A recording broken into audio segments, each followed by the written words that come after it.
Many of us know Jesus as someone who saves sinners, but not someone who restores the backsliders, not someone who Wow. restores Apostle Peter backsliding, forsaking Christ, and Jesus saying, "Hey, I know, Peter, that you will fall because you're overconfident, blah, blah, blah. But he says, when you return, strengthen your brethren." And Jesus restores him. It's Samson, who loses his eyes and hair and vision and everything, and God still gives him that chance, and he actually gives him a greater victory at the end of his life. Could you share about the redemptive work of Jesus in your life when you were already a Christian and a minister, and how you fell and how God not only restored you, your marriage, but actually you as a minister? And pretty much now today people see you as this incredible man of God, but there's also redemptive work of Jesus that was done in you as a minister. Yeah, absolutely. And I, unashamedly tell this story because I do believe that as I'm vulnerable and transparent, my hope is that people say, okay, God, you can do this through my life as well. I think it's interesting you mentioned Peter and how the scriptures literally there's a command like when you're restored, when you actually come back, strengthen your brethren. So there was an assignment that was given before he even came back. That's how confident God was Mm. in the seed that was in Peter, that it was going to, take a deep root. And so God knows, I mean, there's many of you watching right now that need this confirmation because God knows the end from the beginning. Hmm. And for me, I really have more of like a Jacob. I wrestle. I mean, Jacob wrestled with the angel. And what I love about Jacob, he's a heel grabber, he's a supplanter. Hmm. And everybody in the Christian church teaches you, well, you got to fulfill your God-given destiny. The story of Jacob is getting a destiny you were never supposed to have. And so my prayer is not to fulfill my destiny. I don't even know what my destiny was supposed to be. I Wow. want the destiny I was never supposed to have. I mean, Wow. because I don't know if I was supposed to have a movie.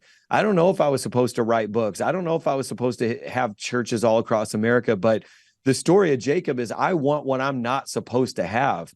And I think there's something deep inside of me. I've always been wrestling with God, and people feel that in my sermons. They feel that, Hmm. like you said, in my ministry. And so, long story short, if you don't deal with things from your past, at certain times in your life, things are going to trigger them and you will be forced to confront it. So you can put the lump underneath the rug and tell everybody there's nothing under the rug, but you're literally going to trip over that lump one day until you have to deal with it. You know what I Hmm. mean? So Hmm. for me, it's like, 15 years old, I become a preacher.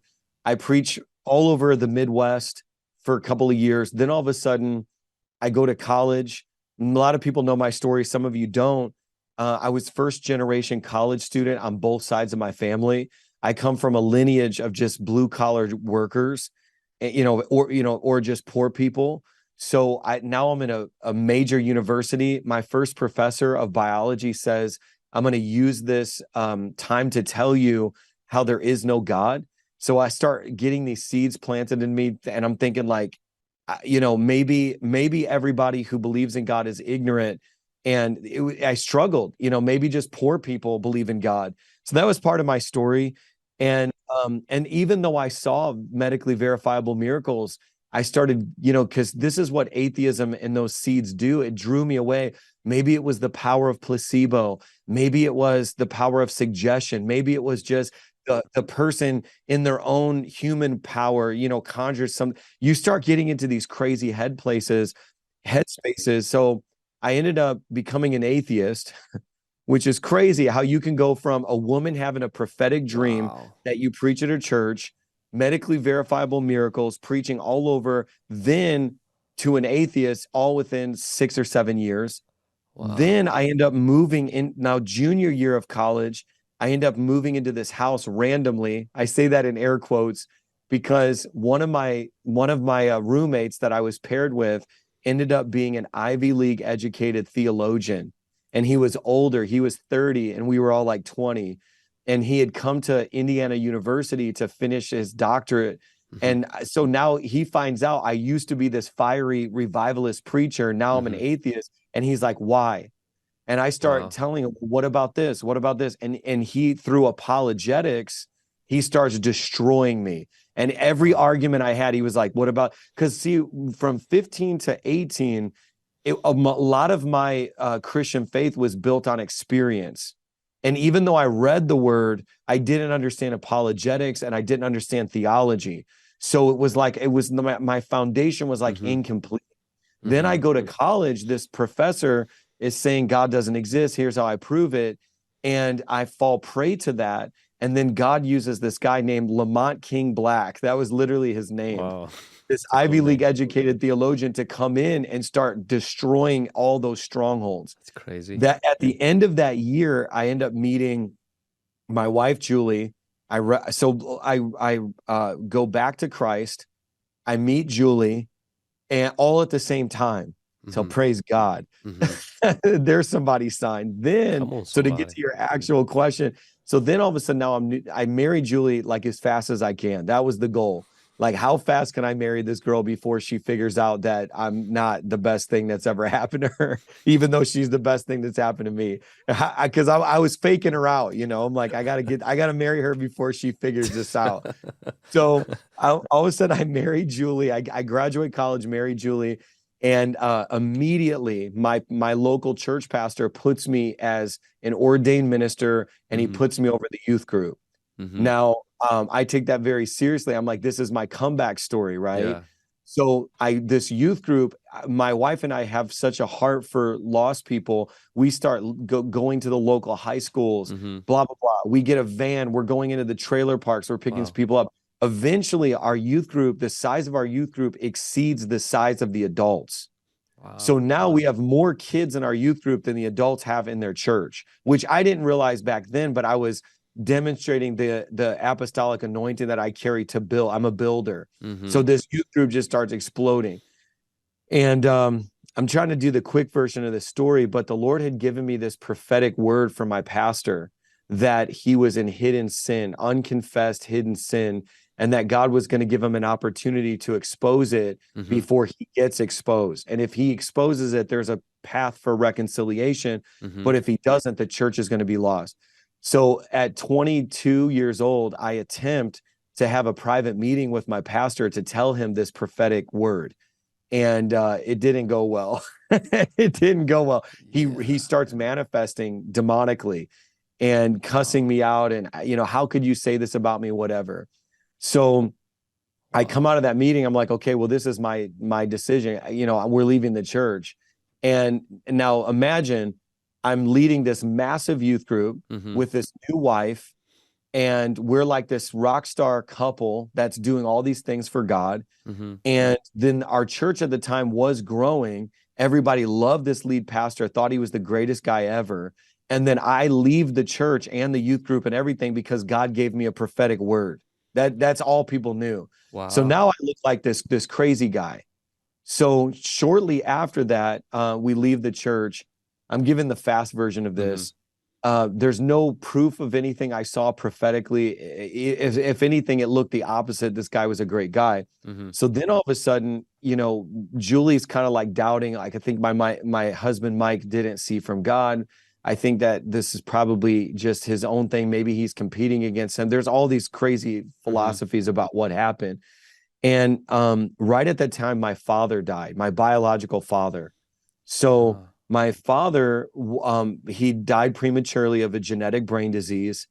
But before that, he had gone to prison for murder. So I always had this fantasy of me being joined back with my father, and we were going to restore our relationship, and it was going to be this thing.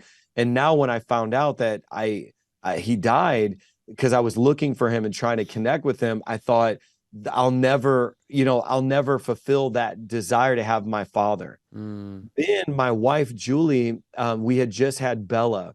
Now we go to have our second kid and we have a miscarriage. Then shortly after that, we have another miscarriage. So that's 2 miscarriages. My dad dies. And then I start spiraling out of control. So at the time, I was really big into Mark Driscoll, Acts 29, the Reform community, you know, really big into theology, doctrine. And one of those things is Christian liberties, which is, you know, you can drink. So you see, like, alcohol enters the equation and it kind of came in under this, Christian liberties disguise, but that turns into drunkenness. So I started drinking more and more and more and more. Then right at that point, my wife's like, I can't take this anymore. Mike's a closeted alcoholic now. He's drinking every day. He's drunk all the time. I'm leaving him. So my wife leaves me, which, if you know anything about trauma, all that did was fuel the fire more, more drinking, more whatever. Then at the height of all of this, my wife left me. So all these people that I've, cast demons out of them, I led them to Christ. I had this massive youth group. They're hearing, have you guys heard the gossip? Mike Signorelli's wife left him and he's an alcoholic now. I mean, it was like crazy. And this whole story was unfolding. And then at the height of all that, somebody, one of the mistresses of the pastor that I prophetically spoke to, ends up blackmailing him and sending all the evidence of all these relationships he's into the church. So my prophetic word comes up validated in the point where I was totally backslidden. So now I'm vindicated, but I'm gone, So that was kind of like how that story unfolded. And so I'm trying to give the quickest version of all this stuff. So now all these church people are like, what? Mike Signorelli was right. He was the most prophetic because he saw this a year and a half before it ever happened. But now we can't go follow Mike because Mike's drunk. It was like this crazy thing. Wow. And so then I really got to a point where, I'm Vlad, I'm just trying to be as transparent for your audience as possible. I went straight into the pig's pen. I mean, like that. I mean, I went straight into the pig's pen, and because I think the first time I backslid was when I became an atheist. The second time I backslid is when I said, God, if this is how cruel life is, if this is how unfair life is, even though I can't deny that you exist, I don't like you. And if heaven is being with you, then send me to hell. I mean, I was praying, I was saying stuff like that out loud because my dad died. Two of my unborn babies died, 2 miscarriages. My pastor, who I looked up to, my prophetic word was right. But now that guy is, I'm trying to find nice words to say, but the way I was thinking about it was, this was my hero, my pastor. So now it's like I have no pastor, no dad, 2 miscarriages. My wife left me. She didn't even stay by my side. So I was looking to God and saying, I know you exist, but like, who cares? Like, just, and it was nihilism. It was really dark. And plus all the trauma, all the childhood trauma that that was not dealt with. I mean, we think just because we're activate, and I think it's so good that you're sharing that, because you can have impartation, activation, but if you don't have your past cleaned up by Jesus, and if you don't deal with those things, they will surface. And sometimes, like what you mentioned, is they can surface at the height of your success and pretty much bring you down, because then you have the most people that you will damage, your family, the people that follow you. And that's really kind of what happened to you.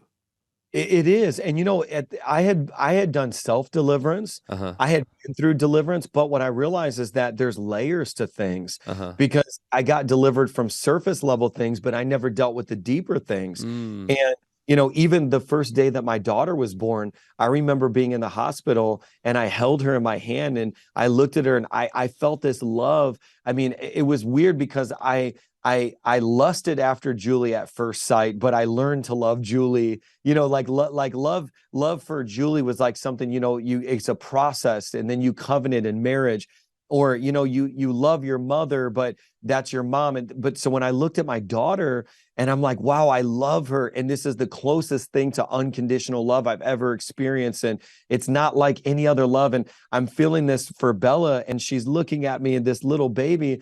I remember I went home that night and I was washing my hands and I looked in the mirror, and then I realized, oh no, my father never felt that for me. What was so wrong with me, or what was so wrong with him? And I just collapsed in my bathroom and had a panic attack, was uncontrollably crying. And see, this stuff got, and there's people watching right now, like at every stage of your life, those wounds could reopen. It's like you could go down the wedding aisle and then realize, oh no, my dad's not there, Mm-hmm.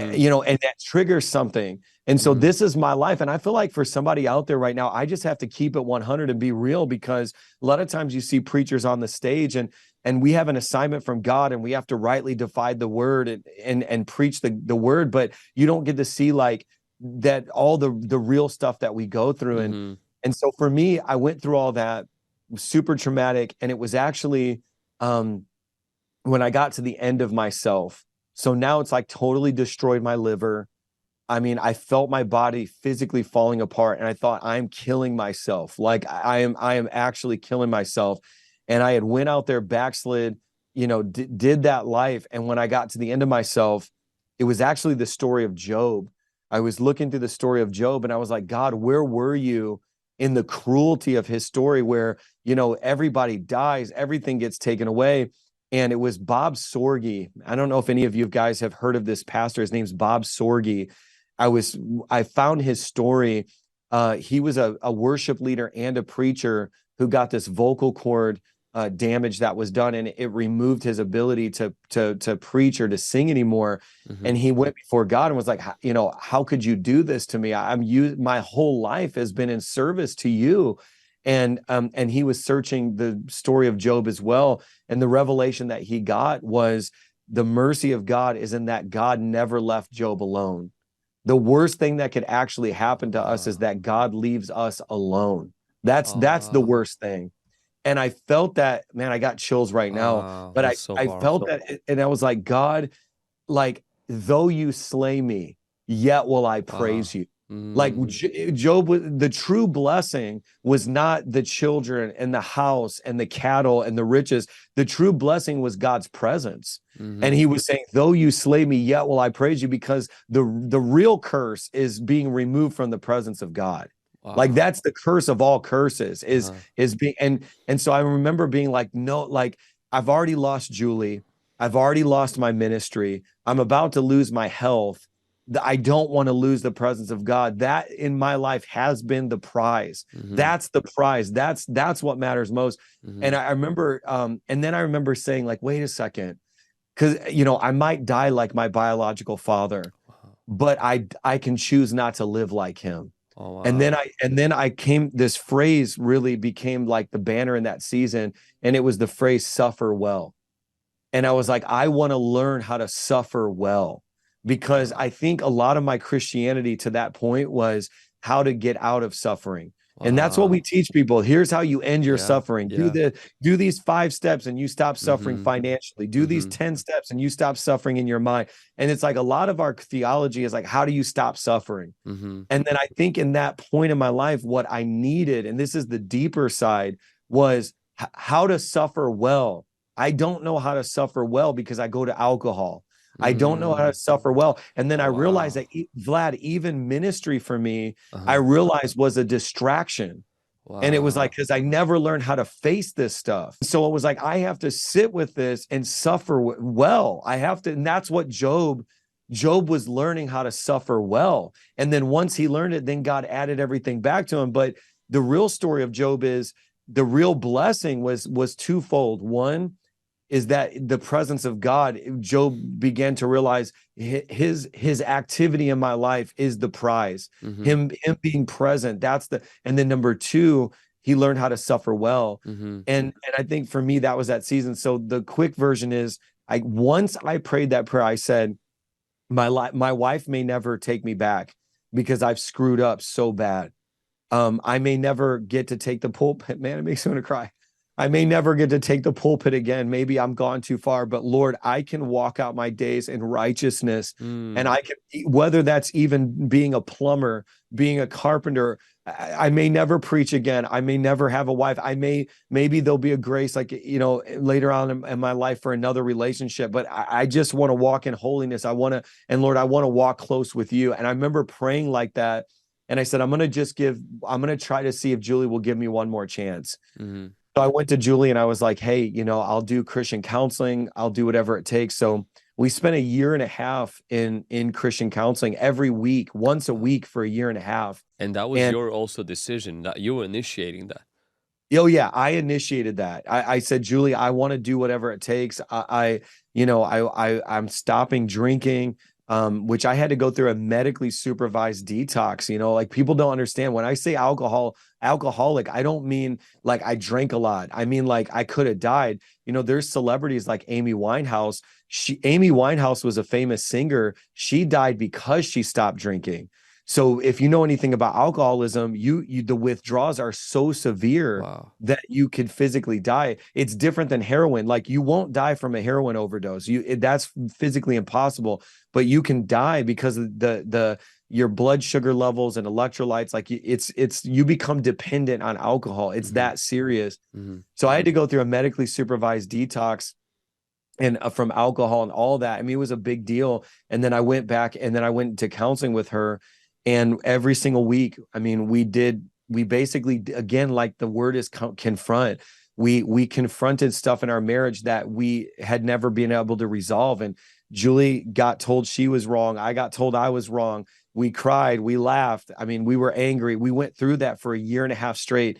And my wife was living at our parents' house, and I was just trying to be faithful, trying to be consistent, and slowly things begin to change. Slowly, I begin to Mm. earn my wife's trust back. I begin to earn, and I wasn't thinking about ministry. I wasn't thinking about, Hmm.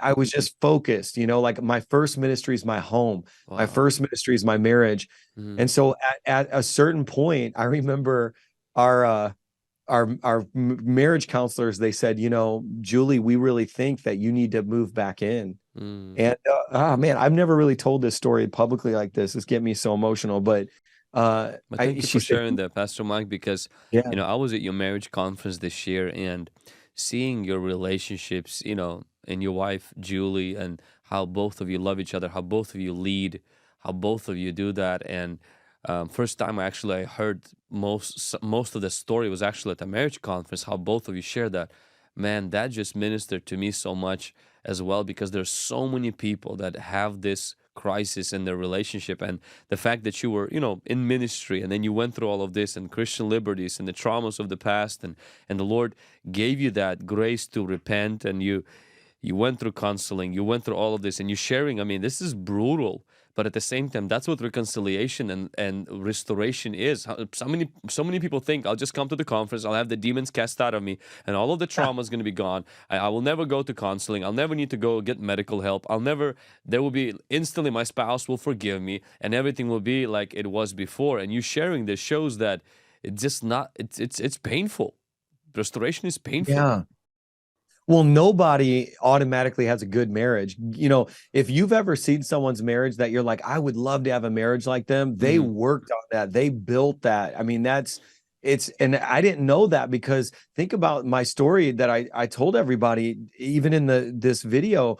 I mean, all I saw was divorce. So Hmm. when you get married and all you know is dysfunction, you have to be something you've never even seen. Yeah. And I didn't, and then not only that, but being married to like you could become the expert of being married to your spouse. And, my thing is, I had to learn Julie. Julie had to learn me. I'm an incredible husband to Julie now, but I would be the worst husband in the world to some other woman if I had to start over again because every woman's different. And I Yeah. didn't understand all this. Uh-huh. So we were going through that. And finally, after a year and a half, or it was a little less than that, maybe about a year in, that I remember them saying, it's time, Julie, you need Hmm. to consider moving back in. And so then she moved back in. And so then we had decided we're going to do a ceremony. Like we're going to renew our vows. Hmm. And this is where it gets scandalous because you all know I'm a little ornery and I'm a little, I like, I don't know. I'm spicy. I tell people I serve Jehovah sassy. So, so Jehovah I said, sassy. let's invite all the haters, everybody who's talked about us, everybody who's gossiped about us, Wow. everybody who doesn't believe in me. Cause I had a lot of people were like, oh, Mike, this guy, he's a dirt bag. I said, I want to invite all of them to our vow renewal. And then when we all get there together, I want us all to take communion. And Uh-huh. and so we did that. And I literally said, the same blood of Jesus that washed me of my sins is going to wash you too. We're all sinners in need of the blood. I literally did this communion with all these haters at our vow renewal and was like, listen, we all need the blood. And we Wow. did communion together. It was a beautiful thing. And so that really was how my marriage got restored. And then we just faithfully attended the local church. It might be funny for a lot of the people out there who know me to think about this, but imagine me, I was the drummer of that church. So I just showed up every week after Wow. that was over and I just played the drums and went home. That You takes a know, lot of like, that takes a lot of humility as well to oh, after restoration to go back to the local church from being this big shot to, and I think that's what honestly I see, that's why God is blessing you so much, because he, you know, he can't entrust us if he doesn't test us. And that's a huge test and you passed that. well, I got a crazy story because you're pulling this out of me because I've never. So, okay, I'm playing the drums. I'm literally the drummer of this church. Uh-huh. I don't even care about preaching or nothing. And all of a sudden, Katy Perry's dad comes to minister one Sunday. So, Really? Katy Perry's like multiple platinum albums, blah, Uh-huh. blah, blah. So, Katy Perry's dad comes to minister. So, I'm like, oh, this is going to be kind of cool, whatever. So, I play the drums and I do my thing. And I'm sitting in the sermon and he all of a sudden goes, "Where's the drummer? Where's the drummer at?" And I'm like, I raise my hand and Uh-huh. he's like, "Stand up." And he was like, "The Lord." Now, this guy, he doesn't know my story. I Uh-huh. never met him in my life. There's all these people at the church. And he goes, "The Lord told me to tell you that he's going to divinely accelerate you. You're going to Wow. experience divine acceleration and he's going to put you back in position as if you never failed, as if you never messed up. He's going to accelerate you." And he starts prophesying this. And I mean, I'm like, what? You know, and some of the people at the church knew my story, most of them didn't. And it wasn't shortly after that that God put me back in ministry. And then, you know, many of you guys know the rest. So it was just a crazy redemptive story. Now, all these years later, I actually have a campus in Northwest Indiana where all this happened. I bought a building down the street from the church location where the first pastor fell. It's literally on the same block, Vlad. That's so And crazy. then I'm doing the Domino Revival tour, Uh-huh. and that pastor. So I go to Northwest Indiana. Mm-hmm. I've got 1,000+ people at this park. I'm doing the Domino Revival tour, and then I say, "Who wants to come forward and be delivered?" And out of this crowd, I see this guy's face, and I'm like, "No way, it's him! It's the pastor that ordained me. It's the pastor that fell." He comes to the front through the crowd, and he says, "Mike, I'm ready. I'm ready, Wow. deliver me." And he's bawling his eyes out. Full circle moment. All these years later, I literally get to deliver the guy that I prophesied over and had fallen. I mean, you just That's crazy. the way it all came together. And that's why I think what you said was I preach with hope and I Uh-huh. preach because I've seen too much, Vlad. Uh-huh. God can restore anything, he can redeem. If you're not dead, you're not done. He can reconcile Ooh. anything if you're not dead. And so for me, it's like while there's still time, Mm-hmm. somebody watching right now has to believe that a situation can be reconciled, that a marriage can be restored. Mm. It's not if you're not dead. It's this. See, the only reason why we tell stories and is because a testimony becomes a prophecy declaring, Mm-hmm. "God, do it again." Mm-hmm. It literally becomes faith for somebody else to say, "Oh, if God can do it for Mike, he could do it for me." That's so, so good.